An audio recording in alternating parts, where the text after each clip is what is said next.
Balloons, bazookas, boobies, bosoms, boulders, cans, hooters, knockers, melons, honkers, jugs, rack, tatas, tits, torpedoes, guns, bust, doorknobs, coconuts, and our favorite one, the girls. Welcome to the All About Breastfeeding show, where your host, Lori, highlights mothers just like yourself and goes beyond the surface questions and digs deep so they share not only their joys and happiness in their daily breastfeeding life, but also their pain and struggles and how they worked through them. Episode number 181. Welcome to All About Breastfeeding, the place where the girls hang out. I am your host, Lori Jill Eisenstadt, IBCLC, which stands for International Board Certified Lactation Consultant, and I spend my days helping moms with breastfeeding. I know that there are many things that you could be doing with your time, and if you're into podcasting shows, there are other shows you have that interest you. I'd like to thank every one of you for spending your time with me today. I hope that you continue to find the information I share of value to you, and also that you continue to share this show with your pregnant and breastfeeding friends. It's a great gift you can give to them. This is how most moms tell me they got turned on to the show, from a friend or from their lactation consultant who is sharing it with them. Thanks to all of you who are as passionate about breastfeeding as I am and want to do all you can to spread the word and normalize breastfeeding around the world, because that is my mission. If you have not heard yet, I host the All About Breastfeeding community on Facebook. Inside the group this past week or so, there have been some pretty interesting posts, which I would like to share with you a little bit today. We welcomed about 15 new members this week, so that's great. Hi, everybody, and welcome to the group. If you want to join, all you need to do is go to Facebook and then search for the 4 words, All About Breastfeeding Community, and join in on our conversation. One of the conversations in the group stemmed from a question that Erin asked. She said, "What do you do when you have to be somewhere all day, planning to pump multiple times, but without a way to clean your pump parts in between? Can I use antibacterial wipes or something? I have a pack to keep the milk cold, but perhaps I should just pump to maintain my supply and dump the milk, since it won't be clean after the first time." Every time I hear a mother talking about dumping her milk, I just get a little crazy inside. I will do whatever I can to help you avoid pumping your milk. I suggested an option that if her baby was healthy and gaining well, and if she had a place to keep her milk cold, then this suggestion that I offered would work nicely. I said to her, if you can take a Ziploc bag when you're done pumping and do what you typically do with the bottles, you cover and set aside and keep cold.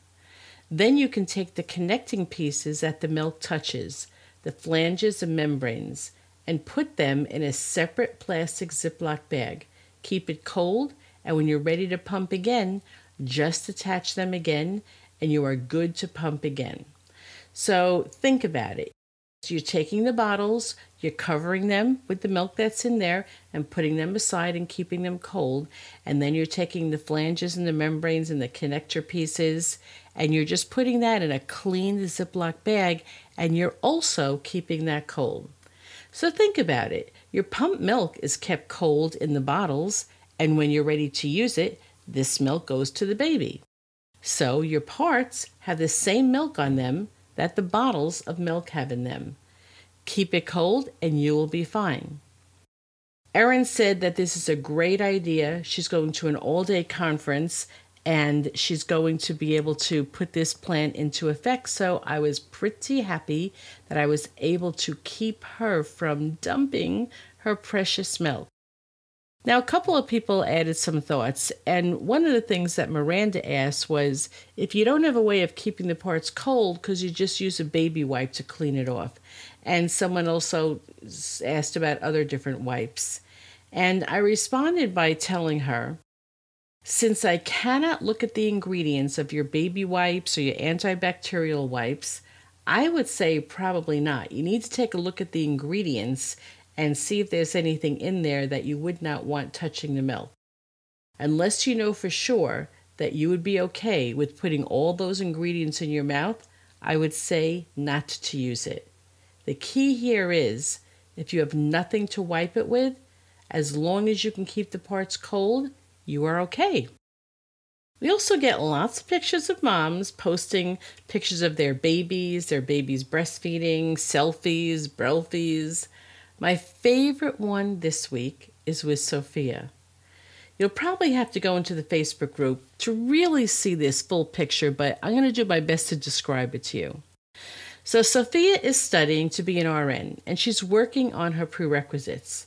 She had a picture of her taken where she is sitting at a table, her computer is open, her textbook is out, she's got a pen in one hand, she's writing notes with the right hand, and her baby is sitting on her lap, on her left leg, on her lap, sitting up facing her and nursing, all while she is studying and writing. That is the ultimate in multitasking. I know there's lots of moms out there who are working hard to provide for their families, breastfeeding babies, and some are in school, some are volunteering, some of you are working at paid jobs, and others are staying home with your kids with no pay, but definitely working. All of you are doing your best and trying to make a better life for your families. I want to give Sophia and the rest of you a virtual high five for all your hard work, motivation, and dedication. So go and check out our Facebook group, All About Breastfeeding Community, and join in the discussion and send us some pictures. We could have a lot of fun with them.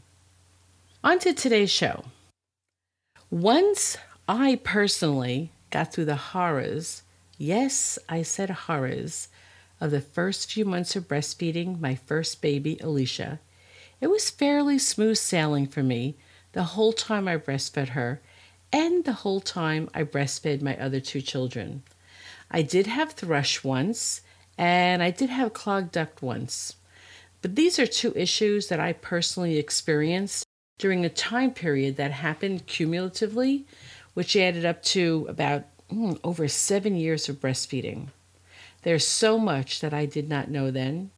I've learned a lot from books, mentors, and much more from all the mothers and babies I've had the pleasure of working with. I thought it would be fun to talk about one of those nice to know if this happens to you breastfeeding issues. This may well be known amongst the lactation consultants community, but not so commonly known by the new mother, what I'm going to talk about today. So I want to start with one that I love talking about. It's so much fun. Years ago, before there were many lactation consultants working in the hospitals, I used to get calls from lactation consultants in the community, and they just didn't know what it was they were looking at.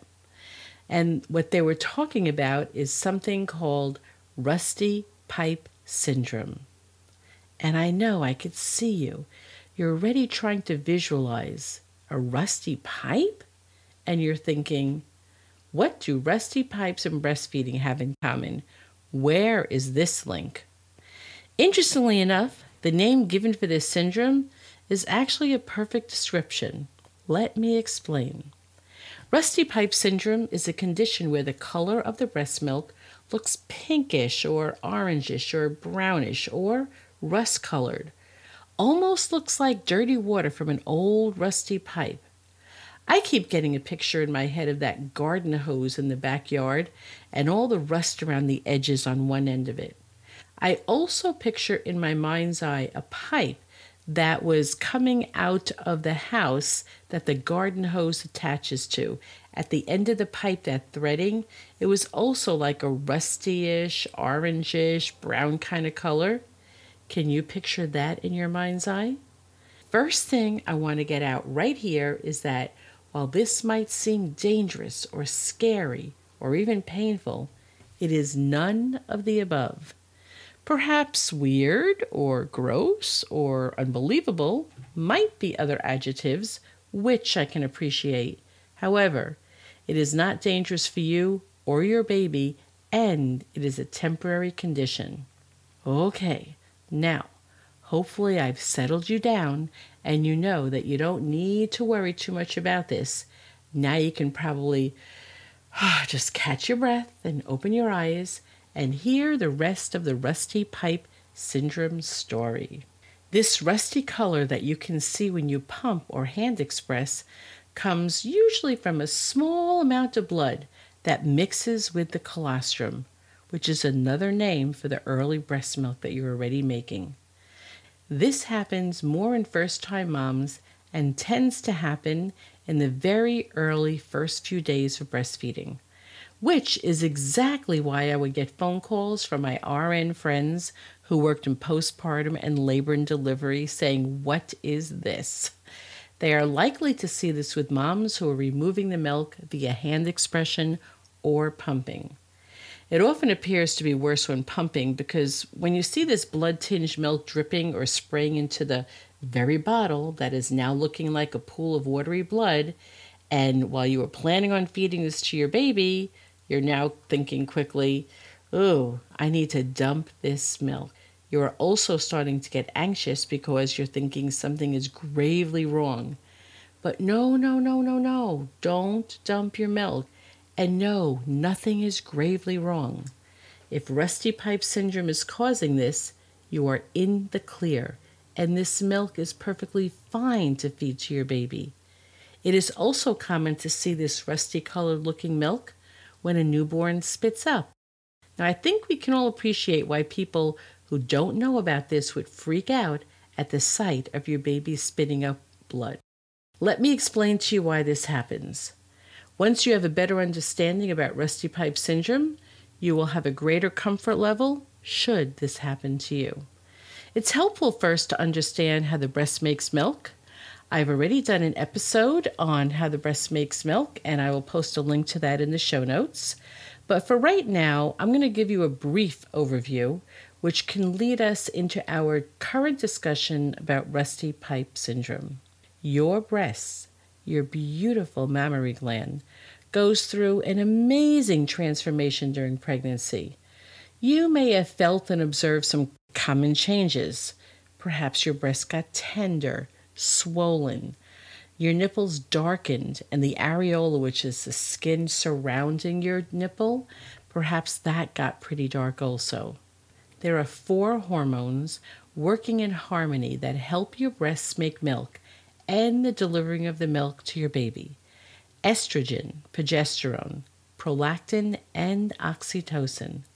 You also have an intricate network of cells and ducts that grow in numbers and size during pregnancy.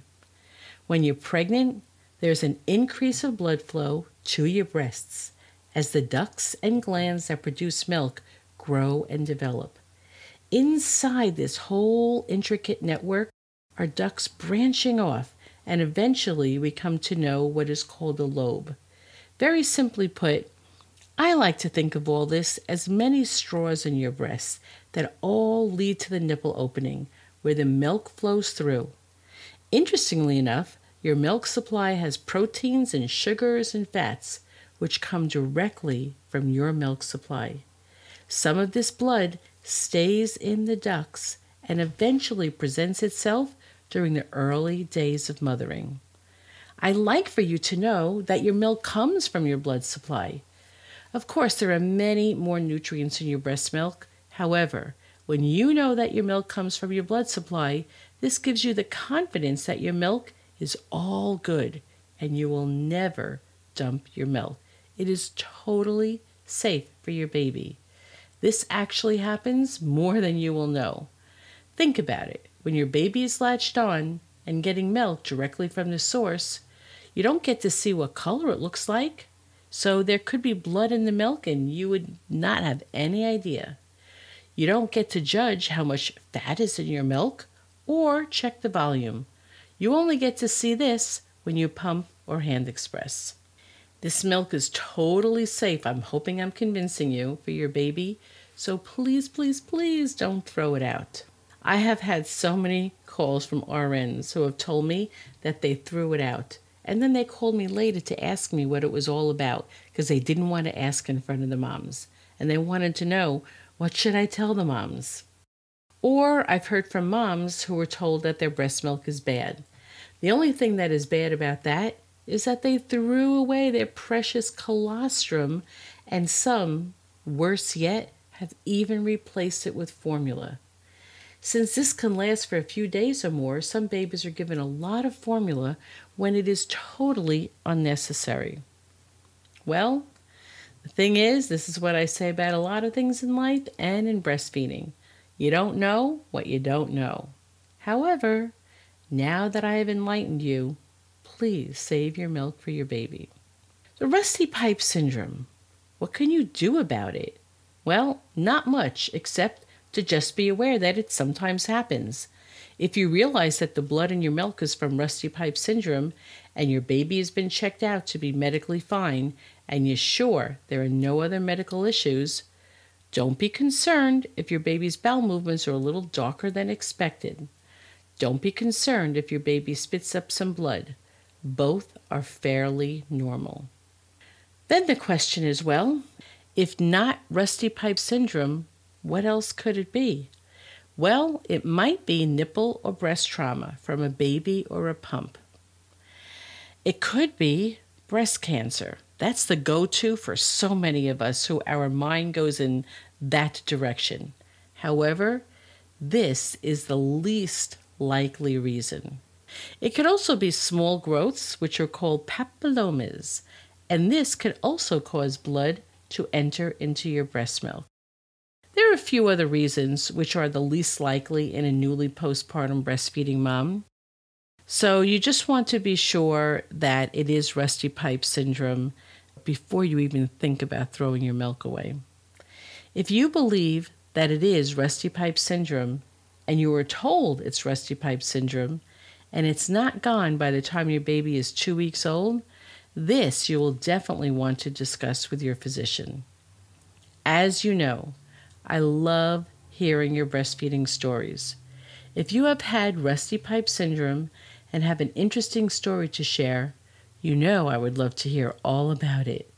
Just go to allaboutbreastfeeding.biz and go to the Contact Me form and let me know what happened with you. I will even read it on the air if you want me to. Don't worry though, if you don't want me to, I will only use your first name. Before I sign off for today, I want to tell you about my new book. It is called The New Mother Survival Guide, Practical Tips for the Fourth Trimester. It is filled with lots of great tips on preparing and getting yourself organized for the first 12 weeks at home with a new baby. I have taken what many of us experienced moms have learned along the way, and I've put it into a book that's easy to read and focused just on this subject. So you don't have to go through all other parenting books to find out the goods on how do you survive those first 12 weeks at home. This is full of cheat sheets that I'm telling you I wished I had when I was pregnant the first time. When I worked as a postpartum doula, I realized that many parents had not put much thought into how they were going to handle all of the chores that we do in our everyday life. Things like shopping and cooking and cleaning inside the house and taking care of outside the yard work. The pets, they still need to be cared for and walked. Bills still need to be paid. And I also learned that a lot of people don't have a backup plan. What if you give birth early? Is anything in your plan changing? What about if your helpers can't get to you when you thought that they'd be there for you when you came home from the hospital? Perhaps you had an unplanned cesarean and you realize now that you're looking at this huge staircase with like 40 steps that you're going to have to go up and down because that's where your bedroom is. That's where the baby's room is. But it's painful for you, and not that you won't need that exercise, but to do it many times a day, you just didn't prepare. What if I can't get to that room that's all the way up the stairs? So here is the website where you can go for more information about the book. www.allaboutmothering.com/fourth, FOURTH, trimester ebook. That is allaboutmothering.com fourth trimester ebook. If you can't remember that, just go to allaboutbreastfeeding.biz and you will find the book listed on there. Next week, I will bring you another story from a breastfeeding mom who is also an IBCLC, and she's from Virginia. Until then, bye-bye.